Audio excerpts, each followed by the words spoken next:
అది కూడా కేంద్ర ప్రభుత్వం దృష్టికి పార్లమెంట్ ద్వారా మా ఎంపీలందరూ కూడా తీసుకొస్తారు. కేంద్ర ప్రభుత్వం తీసుకురానున్నటువంటి బిల్లులు రాబోయేటటువంటి సమావేశాల్లో ఇంచుమించుగా 11 బిల్లుల్ని ప్రవేశపెడతారన్నటువంటి సమాచారం ఉంది. ఆ 11 బిల్లులపైన ఏ రకమైనటువంటి విధానాన్ని అనుసరించాలన్నటువంటి విషయంలో దిశానిర్దేశం చేయడం జరిగింది. ముఖ్యంగా వ్యవసాయ బిల్లులు, వ్యవసాయ చట్టాలపై గతంలో కేంద్ర ప్రభుత్వం చేసినటువంటి చట్టాల విషయంలో దిశానిర్దేశం చేశారు. ప్రతి దానికి కూడా ఖచ్చితంగా రైతుకు కనీస మద్దతు ధర ఇవ్వాలి అన్నటువంటిది వైఎస్ఆర్ కాంగ్రెస్ పార్టీ, మన గౌరవ ముఖ్యమంత్రి గారి అభిమతం. ఎవరు కొనుగోలు చేసినా కనీస మద్దతు ధర, అది కంపెనీస్ కావచ్చు, వేరే ఇంకెవరైనా కావచ్చు, ఎవరు కొనుగోలు చేసినా కనీస మద్దతు ధర కన్నా తక్కువ కొనుగోలు చేయకూడదు. ప్రతి దానికి కూడా కనీస మద్దతు ధర నిర్ణయించాలన్నటువంటిదే మా యొక్క పార్టీ విధానం. షరతులతో కూడినటువంటి వ్యవసాయ చట్టాలను గతంలో కొన్ని నిబంధనల మేరకు కొన్ని కండిషన్స్ పెట్టి ఈ వ్యవసాయ చట్టాలని వైఎస్ఆర్ కాంగ్రెస్ పార్టీ మద్దతు ఇవ్వడం జరిగింది.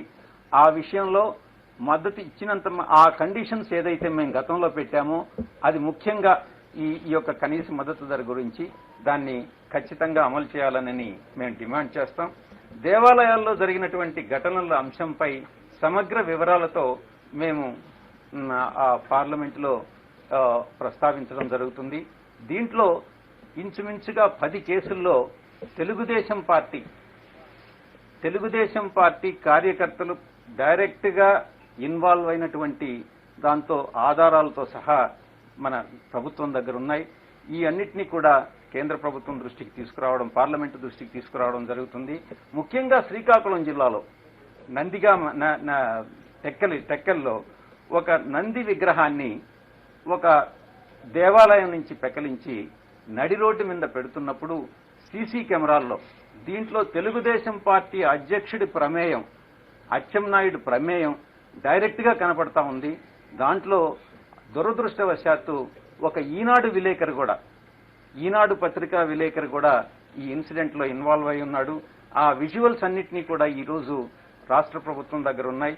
వీటినన్నింటినీ కూడా బయట పెట్టడం జరుగుతుంది. ఇక అంతర్వేది రథంపై ఆల్రెడీ 1,13,00,000 రూపాయలు ఖర్చు చేసి రథాన్ని తిరిగి నిర్మించడం జరిగింది. వైజాగ్ రైల్వే జోన్ విషయంలో కేంద్ర ప్రభుత్వం వహిస్తున్నటువంటి అలసత్వ ధోరణిని మా పార్లమెంటు దృష్టికి తీసుకొచ్చి రైల్వే మంత్రితో మాట్లాడి ఆ విషయాన్ని కూడా సార్ట్అవుట్ చేయాలనని దిశానిర్దేశం చేయడం జరిగింది. మరికొన్ని బిల్స్, ముఖ్యంగా ఈ బిల్స్ మాత్రమే కాకుండా inter state water dispute bill ఒకటి చర్చకు వచ్చేటటువంటి అవకాశం ఉంది. పెస్టిసైడ్స్ మేనేజ్మెంట్ బిల్లు కూడా చర్చకు వచ్చేటటువంటి అవకాశం ఉంది. ఇంటర్ స్టేట్ వాటర్ డిస్ప్యూట్స్ లో ముఖ్యంగా కొన్ని ట్రైబ్యునల్స్ ని ఏర్పాటు చేసేటటువంటి అవకాశం ఉంది. పార్టీ యొక్క విధి విధానాల్లో మా గౌరవ ముఖ్యమంత్రి గారు చెప్పినటువంటిది, దేశంలో ఉన్నటువంటి ఈ యొక్క రివర్ డిస్ప్యూట్స్ ఏదైతే ఉన్నాయో వాటికి సంబంధించి ఒకే ఒక సొల్యూషన్ అన్నటువంటిది ఈ యొక్క నదులన్నింటినీ కూడా జాతీయం చేసి ఇంటర్లింకింగ్ చేసి ప్రతి 15 రోజులకు ఒకసారి ఎక్కడైతే ఎంత వాటర్ అయితే వస్తుందో ఆ వాటరు దామాషా పద్ధతి పైన ఏ రాష్ట్రాల్లో ఎంతెంత భూ విస్తీర్ణం ఉంది అనే దాన్ని బట్టి ఆ 15 రోజులకు ఒకసారి ఆ వాటర్ని షేరింగ్ చేసుకోవాలి అన్నటువంటిది పార్టీ యొక్క విధి విధానం. దాని విషయంగా మా యొక్క పార్టీ ఏ బిల్లు పార్లమెంట్లోకి వచ్చినా కూడా ఇదే విధి విధానాలని పాటించడం జరుగుతుంది. మెడికల్ ట్రీట్మెంట్ అయిన తర్వాత అన్ని ఒకసారి మెడికల్ టర్మినేషన్ ప్రెగ్నెన్సీ బిల్లు కూడా చర్చకు వచ్చే అవకాశం ఉంది.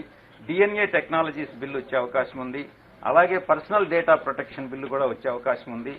Regularization of marriages of NRIs ఇవి కూడా వచ్చేటటువంటి అవకాశం ఉంది. అలాగే maintenance and welfare of parents and senior citizens bill వచ్చే అవకాశం ఉంది. సినిమాటోగ్రఫీ బిల్లు వచ్చేటటువంటి అవకాశం ఉంది. డ్యామ్ సేఫ్టీ బిల్లు వచ్చే అవకాశం ఉంది. లాస్ట్ లో చాలా ముఖ్యమైనటువంటి అంశం మేజర్ పోర్ట్ అథారిటీస్ బిల్ 2020. పోర్ట్లన్నీ కూడా ఉన్నటువంటి సీ పోర్ట్స్ అన్ని కూడా ఇప్పుడు రెండుగా క్లాసిఫై చేశారు, మేజర్ పోర్ట్స్, మైనర్ పోర్ట్స్ అన్నటువంటివి. మైనర్ పోర్ట్స్ అన్నటువంటివి రాష్ట్ర ప్రభుత్వ పరిధిలోకి వస్తాయి, మేజర్ పోర్ట్స్ అన్నటువంటివి కేంద్ర ప్రభుత్వం పరిధిలోకి వస్తాయి. మైనర్ పోర్ట్స్ గురించి కూడా కేంద్రం కొంత అధికారాన్ని తీసుకోవాలి అన్నటువంటి విషయాన్ని ఈ యొక్క బిల్లులో ఉన్నట్టుగా తెలుస్తుంది. అటువంటి అంశాలన్నింటినీ పరిశీలించిన తర్వాత అది రాష్ట్రాలకు వ్యతిరేకమైనట్లయితే దానిపైన సరి అయినటువంటి మనం పందాన్ని అనుసరిస్తూ ఏ రకంగా డీల్ చేయాలన్నటువంటిది బిల్లు ప్రవేశపెట్టిన తర్వాత దాని మీద ఒక నిర్ణయం తీసుకోవడం జరుగుతుంది.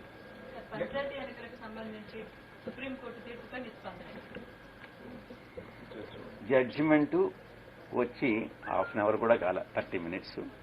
ఇది అధికారులు సీఎం గారి పరిశీలనలో ఉంది. అది జడ్జిమెంట్ అన్ని కోణాల నుంచి పరిశీలించిన తర్వాత దాని మీద ఒక నిర్ణయం తీసుకోవడం.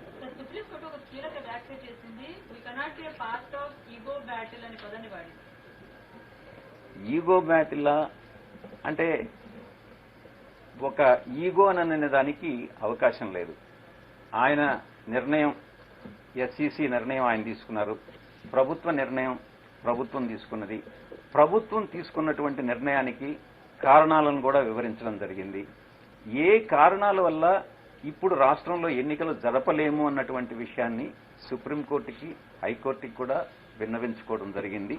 దానిపైన ఇచ్చినటువంటి తీర్పుని పరిశీలించిన తర్వాత ప్రభుత్వం ఒక జాతీయం చేయాలన్నారు.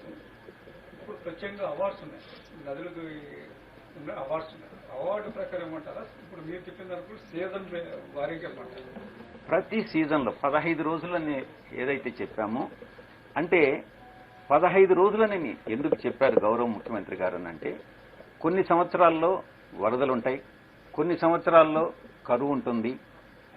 ప్రతి 15 రోజులకి ఎంత క్వాంటమ్ ఆఫ్ వాటర్ వస్తుందో ఆ వాటర్ని ఆ యొక్క రాష్ట్రాల ఆ జియోగ్రాఫికల్ డిస్టెన్స్ ఎంతైతే ఉందో దాన్ని బట్టి ఆ దామాషాలో షేర్ చేసుకోవాలి అన్నటువంటిది పార్టీ యొక్క విధానం. Thank you. బీజేపీ చేసిన తర్వాత ఇంకో సందర్భంలో